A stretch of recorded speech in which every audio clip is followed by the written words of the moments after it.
Thanks for tuning in. This is The Life of a Miner, and let's check out week 127 of my mining payouts.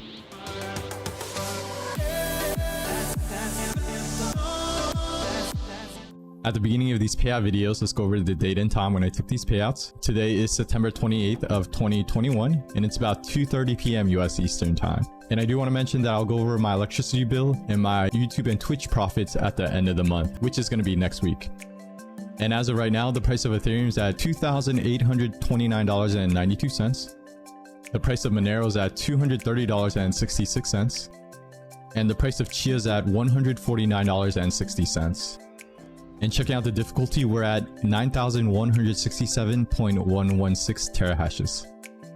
And checking out the block rewards, it looks like we're averaging around 2.2 to 2.3 ETH per block. So like previous weeks, I've been mining Ethereum, and I do average around 2.5 gigahashes. I've been also mining Monero, and I do average around 14 kilohashes. And I also been Chia farming, and I do have 782 plots. So I do want to mention that I did miss last week's payout. So this is actually a 2-week payout. So pulling my sell and checking out what I mined. I did mine around 0.74 Ethereum, equaling around $2,087.24. About 0.02 Monero, equaling around $4.60. And about 0.25 Chia, equaling around $36.37. So if I did sell everything as of today, I would have made $2,128.21. And pulling up my GPU count, I do have a total of 75 GPUs and 1 CPU. My GPUs are mining Ethereum, my CPU is mining Monero, and I do have hard drives farming Chia, and I do have 2 mining farms. Okay, so for this week's fun clip, I did find 2 news clips on Bitcoin, so let's check this out. All right, welcome back. Let's talk crypto and China, because crypto exchanges and other companies providing services tied to digital assets are racing to sever business with clients in mainland China. This after officials there declared all crypto trading-related activities illegal on Friday. That has many China and Hong Kong-based holders racing to try to protect their assets. CBC.com's Mackenzie Sagalos joining us now. She spoke with an attorney who is getting flooded with encrypted messages from crypto holders on the matter. Joining us now, and Mackenzie, I know you're on the West Coast, so I don't know if you stayed up or got up, but either way, we appreciate it. It's a big story. Thank you. What are you hearing from what is happening in China right now?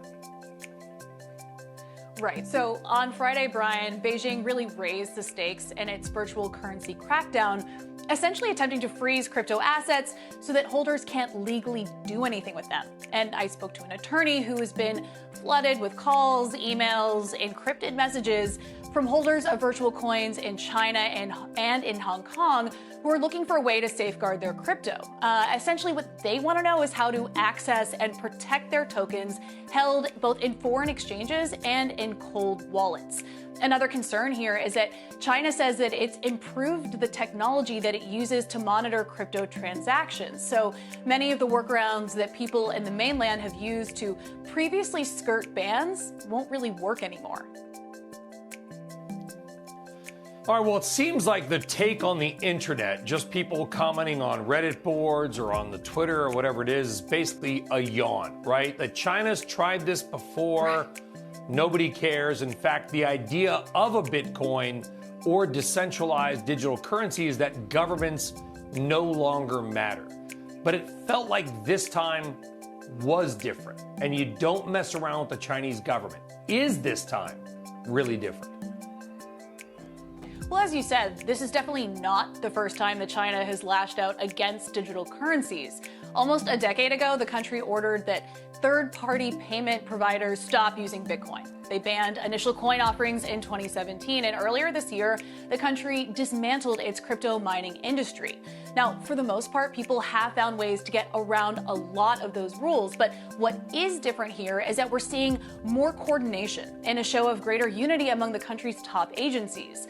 We also saw the State Administration of Foreign Exchange participate, which could be a sign that enforcement in this space might increase. They're stepping up their tech to monitor crypto actions.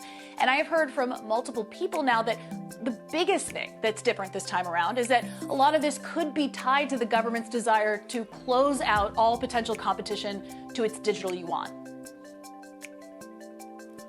Yeah, this is a big story. It hasn't really affected the crypto markets today, but they did drop last week as well. And people are wondering, is China just its own thing, or if other countries are going to follow suit? Mackenzie Sagalos, it's a big story. It's up on CNBC.com. We appreciate you coming on. Mac, thank you. Have a great day. Get some rest. It's just a matter of context and perspective, I think. If you look at the numbers, we find that it's around 0.04% of global primary energy consumption, which is large if you compare it to some small countries, but small if you compare it to certain industries. So it is a matter of just simply contextualizing it. We find, for instance, that it's similar to the energy consumption associated with zinc extraction, smaller than the energy consumption associated with domestic tumble dryers, for instance, and 10 times smaller than the energy associated with domestic refrigeration. So it's just a matter of putting it in context and just looking at also the benefits of the system alongside the perceived costs. Yeah, I mean, you're also the co-founder of Coinmetrics, which aggregates a lot of this data around cryptocurrencies in real time as well, adds some transparency to this emerging asset class. In general, though, there do seem to be a lot of conflicting numbers and research reports out there where energy usage for something like Bitcoin is concerned. For example, I was just looking at, it was published earlier this month, a big report from the New York Times as well that actually put a higher electricity number to it, and you just touched on it, but also compared that to some of the smaller countries, perhaps like Finland, in terms of the usage. Why is there so much conflicting data? I think it's likely that we have a similar number to the New York Times. There's just a difference between primary energy and electricity consumption. But the difficult part is finding the estimated carbon emissions impact, because in order to do that, you have to determine where the miners are and what kind of energy sources they're using. And that's not the easiest task, because a lot of the miners don't really feel like identifying themselves. And there's no easy way to determine where they are, whether they're on the grid, whether they're grid connected, and what precise energy inputs they're using. And so, partly there's a lot of transparency around Bitcoin's energy consumption. You can do simple back of the envelope math to look at the number of miners, the kinds of miners, look at the hash rate. But then the last mile is going to the carbon emissions impact. That part is really challenging. I wonder where you think that leads us in terms of China's policy toward crypto, and whether or not they're comforted by that context, and whether or not they're any less resolute in outlawing mining to begin with. Well, China has undertaken an apparent push to render their grid more sustainable, and that may have been part of their motivation to push Bitcoin mining out of the country. But much of the mining in China was done in the provinces with excesses of hydropower like Sichuan and Yunnan, where effectively Bitcoin mining was net neutral from a carbon perspective. So it's not 100% clear that it was a climate agenda driving their push of Bitcoin miners out of the country. It may just have been a desire to eliminate cryptocurrency as a means to offshore wealth and get around the capital controls that they impose. And so I think that's probably just part of the broader crackdown on crypto in China. I don't see mining coming back there anytime soon.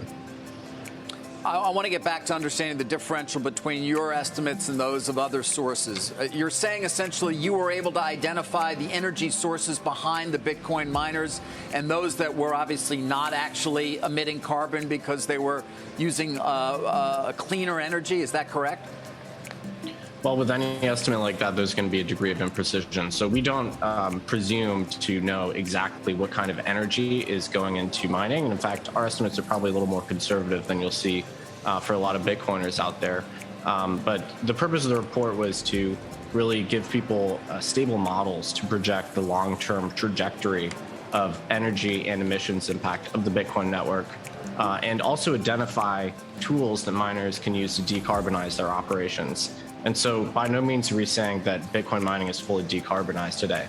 It's certainly not. But we are saying there's a number of really interesting pathways here to achieving a fully sustainable Bitcoin.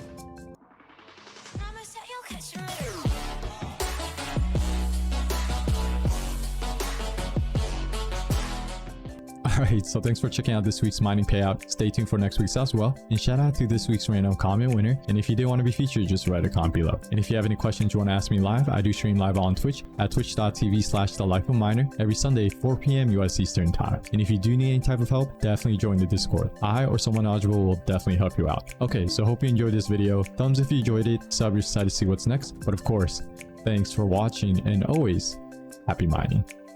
Thanks for watching The Life of a Miner. This is Gohan from Dragon Ball Z. You don't want me to get angry and turn Super Saiyan, so make sure you subscribe to The Life of a Miner. I'm also the narrator. Next time on The Life of a Miner.